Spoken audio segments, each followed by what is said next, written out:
Salam Indonesia. Anda menyaksikan berita terkini bersama saya Eva Jayantika. Pemirsa, kasus penularan COVID-19 di Denpasar sudah melandai. Kondisi ini berdampak baik bagi aktivitas masyarakat di luar rumah. Terlebih sejak beberapa hari lalu, Denpasar sudah mampu menyandang zona hijau karena 43 desa kelurahan yang ada di kota ini sudah mampu menurunkan kasus penularan COVID-19 hingga menjadi zona hijau. Kondisi ini mesti dipertahankan.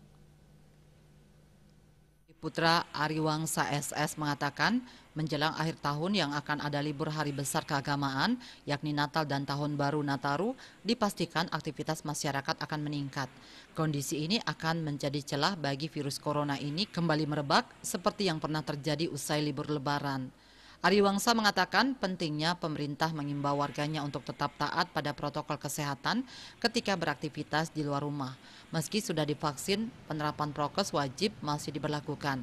Pihaknya tetap mengimbau agar masyarakat tidak lengah dengan kondisi Denpasar yang sudah masuk zona hijau.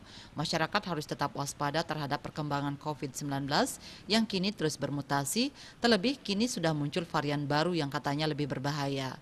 Juru bicara Satgas Percepatan Penanganan COVID-19 Denpasar Dewa Gederai menambahkan, setelah sebelumnya menyisakan satu kelurahan zona kuning, kini warga Denpasar patut bersyukur karena saat ini semua wilayah sudah zona hijau. Dewarai tetap meminta kepada warga untuk tetap disiplin menerapkan prokes, jangan lengah dan abai menerapkan prokes. Wali Kota Denpasar IGN Jayanegara menyampaikan capaian ini patut disyukuri karena sejak pandemi muncul baru kali ini wilayah Denpasar menjadi zona hijau kembali. Meskipun sudah semua wilayah zona hijau, Jayanegara meminta semua pihak tetap waspada apalagi menjelang Natal dan Tahun Baru. Terlebih di negara lain kasus COVID-19 masih cukup tinggi, bahkan beberapa negara kembali melakukan lockdown. Asmara Putra Bali Pos melaporkan.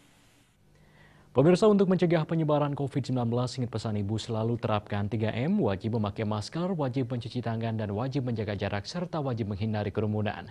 Dengan penerapan perilaku 3M, Indonesia segera terbebas virus corona menuju Indonesia maju. Update terus informasi Anda dengan subscribe dan like YouTube channel Bali TV @News Bali TV. Tetaplah bersama Bali TV. Salam Indonesia.